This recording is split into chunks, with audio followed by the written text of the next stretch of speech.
కోట్లు ఇచ్చి తల్లి రుణం తీర్చుకోవడానికి వచ్చిన తన కొడుకుని తల్లి ఒక రాత్రి తన పక్కన చిన్నపిల్లాడిలా పనుకోమంది. ఎందుకో తెలిస్తే షాక్ అవుతారు. రాజు అనే అబ్బాయి చాలా కష్టపడి చిన్న వయసులోనే ఒక బిజినెస్ పెట్టి ఆ బిజినెస్ సక్సెస్ అవడంతో కోట్ల రూపాయలు సంపాదించాడు. ఆ డబ్బుతో తన కన్నతల్లి రుణం తీర్చుకోవాలని చెప్పి ₹1,00,00,000, 7 వారాలకు సరిపడా బంగారు నగలు, పట్టు చీరలు ఇలా అన్ని వస్తువులు ఇచ్చి, ఇదిగో అమ్మా, నీకు కావలసినవన్నీ కొన్నాను, నువ్వు వీటిని తీసుకుంటే నేను నీ రుణం తీర్చుకున్నవాడిని అవుతానని చెప్పాడు. దానికి వాళ్ళ అమ్మ చిన్న నవ్వు నవ్వి నాకు ఇవేం వద్దురా అని చెప్పి అక్కడి నుండి వెళ్ళిపోయింది. అయినా కొడుకు ఏమాత్రం వినలేదు. రోజు అదే మాటతో తల్లిని విసిగించాడు.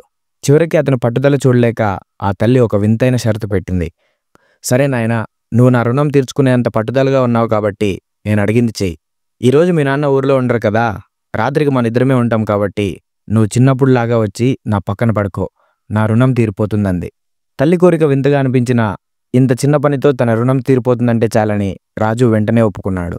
ఆ రాత్రి తల్లి పక్కన పడుకున్నాడు. గాఢ నిద్ర పట్టే సమయంలో తల్లి మెల్లగా లేపింది. నాయనా, దాహంగా ఉందిరా, నీళ్ళిస్తావా అంది.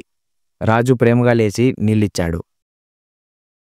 ఆ తల్లి ఒక గుక్క తాగి మిగిలిన నీటిని చేయిజారినట్టు బెడ్ మీద ఒలకబోసింది. రాజు కాస్త విసుక్కున్నా సర్దుకొని పడుకున్నాడు. అర్ధరాత్రి దాటాక తల్లి మళ్ళీ లేపింది. కన్నా, మళ్ళీ దాహం వేస్తుంది అంది. ఈసారి రాజు కోపం వచ్చింది. ఇప్పుడే కదా తాగావు అంటూ నీళ్లు తెచ్చిచ్చాడు.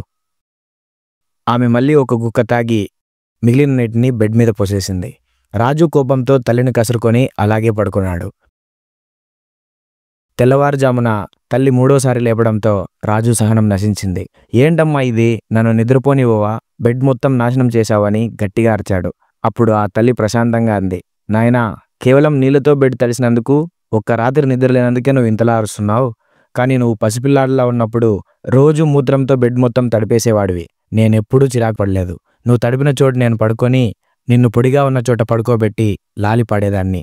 అలా కొన్ని సంవత్సరాలు చేశాను. ఆ ప్రేమను, ఆ త్యాగాన్ని ఈ డబ్బుతో, నగలతో ఎలా తీరుస్తావు నాయనా అంది. ఆ మాటలతో రాజు గుండెల్లో బాణాలు గుచ్చుకున్నాయి. తన తప్పు తెలుసుకొని తల్లి పాదాల మీద పడి వెక్కి వెక్కి ఏడ్చాడు. క్షమించమ్మా, తల్లి రుణం తీర్చడం ఈ సృష్టిలో అసాధ్యమని తెలిసిందని వేడుకున్నాడు.